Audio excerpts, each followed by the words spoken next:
When I first saw Promise Mascot Agency, the premise immediately stood out. You are an ex-Yakuza placed in charge of a small mascot agency operating out of a quiet Japanese town in order to pay back a debt.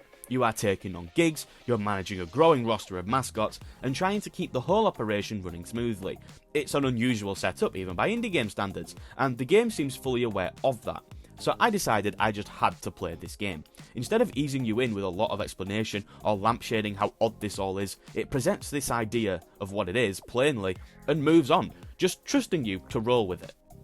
The game establishes its tone almost immediately by treating mascots as a perfectly ordinary part of everyday life. They exist alongside shop owners, event planners and local officials without any sense of novelty or exaggeration. This is called magical realism, which is where a realistic setting features an element of the fantastical but is presented in universe as a part of normality. To us, these mascots living alongside people is ridiculous, but in the game, this is normal, and it's incredibly effective here. Conversations play out with a calm, matter-of-fact energy, whether you're negotiating a contract or wandering through town. Because of that, the strangeness of the premise never feels loud or attention-seeking. It settles into the background, where it becomes part of the atmosphere rather than the focus. This approach gives the opening hours a very specific kind of charm. The weirdness isn't delivered through constant jokes or winks at the camera. Instead, it comes from how sincerely the game commits to its world. You slowly stop thinking about how odd it is to be managing these mascots and start thinking about practical concerns, like which gigs fit best with the current mascots you have, or how the town itself feels as you move through it. The game's cozy qualities show up better in the relaxed pacing and the absence of urgency. For the most part, there are times where you'll need a certain amount of money by a certain time. By the time you're all settled in though, the initial novelty of the premise has quietly transformed into something familiar and comfortable. The town starts to feel like a place you understand, and the mascot agency feels like a natural part of its rhythm. That transition is one of the game's biggest strengths. It creates a space where an inherently strange idea becomes warm and inviting, and it sets the stage for everything that follows, from the management systems to the gentle humour threaded throughout the entire experience. The heart of Promise Mascot Agency sits in its management loop, and what makes it work so well is how relaxed everything feels, while still giving you plenty to engage with. I've just realised we've got this far in. I haven't even told you what you're actually doing in the game. The game is constantly doing small things to make sure that you feel productive without ever feeling rushed. Progress often happens steadily, often in the background, which fits perfectly with the game's cosy tone. A big part of that comes from the way that income works. This is the game. You are trying to make money. You send your mascots out on gigs. Gigs bring in money over time rather than demanding constant micromanagement. Once a mascot is booked, they head off to do their job and they start generating income, freeing you up to complete other tasks. They do need your help every now and then, but we'll get to that later.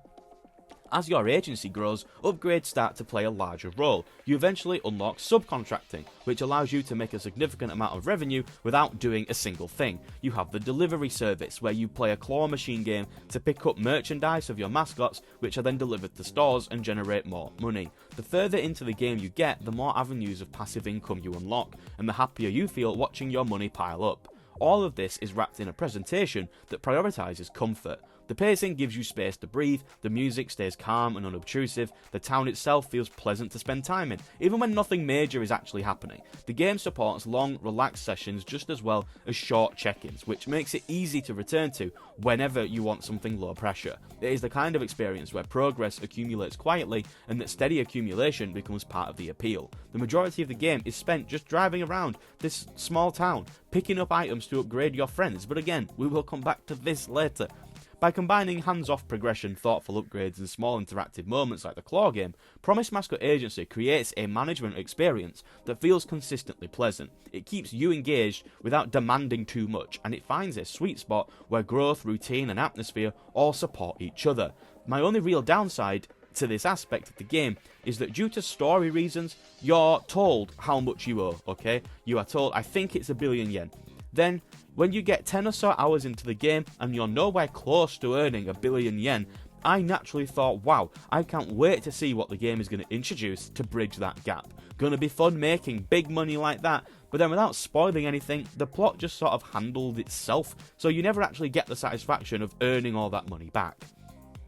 One of the more unexpected parts of Promise Mascot Agency shows up when a job doesn't go entirely to plan. Every so often, a mascot will call in for help mid-gig, and that pulls you into what the game frames as its version of combat. It is a self-contained minigame that asks you to deal a set amount of damage using a limited number of actions, or within a tight 1 minute timer. Conceptually, it is straightforward and easy to understand, even the first time it happens. The actions themselves are represented through cards, and these cards are tied to people you meet around the town. Shop owners, locals, and other recurring characters gradually become part of this system, which is a nice way of tying the town and its residents into the mechanics. As you help them out and collect items for them, their cards then improve, allowing them to deal more damage during these sequences. There is a satisfying sense of progression here, where investing time into the town feeds back into making these moments easier and more efficient. Some cards also allow you to draw more cards or even get additional turns.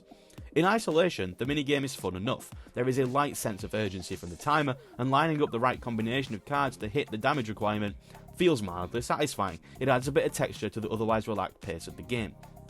Where it starts to rub slightly is how often these interruptions actually happen, because the core management loop is so good at getting you into a flow that then being pulled out of it repeatedly can feel quite disruptive. Getting called into 2 or 3 of these sequences back to back breaks the rhythm that the game otherwise works so hard to establish.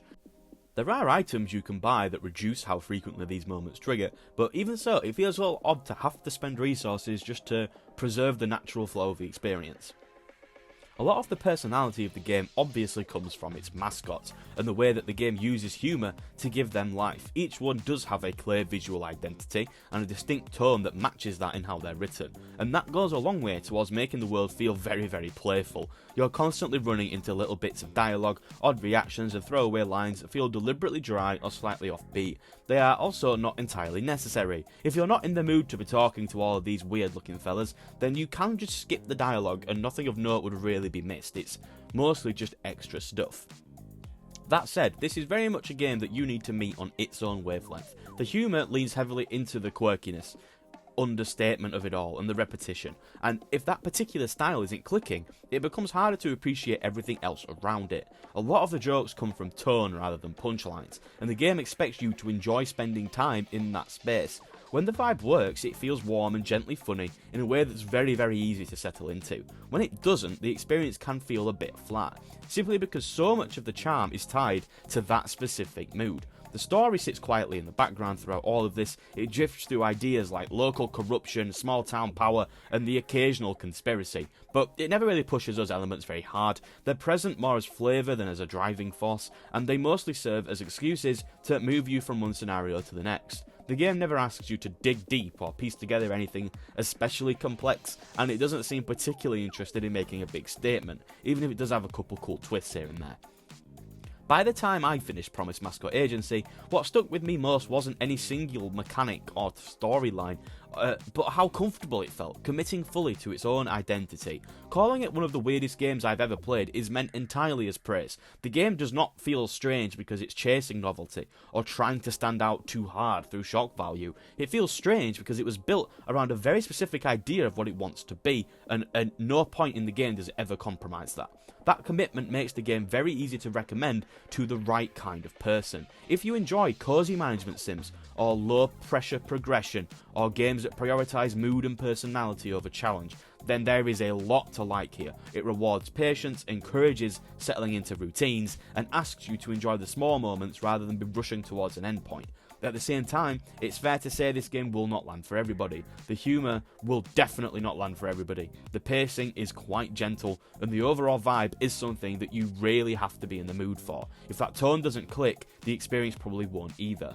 For me though, that specificity is exactly why it worked. Promise Mascot Agency knows its audience and trusts them to meet it on its own terms. It is a game about running a small, slightly ridiculous business in a quiet town, told with warmth, restraint, and a lot of charm. I didn't come away feeling challenged or emotionally overwhelmed. I came away feeling relaxed, amused, and oddly fond of a world that shouldn't make as much sense as it does. And that feels like the highest compliment a game this weird can earn. At the end of last year, I ranked all 60 games I played in 2025, and Promise Mascot Agency sat pretty damn high on the list.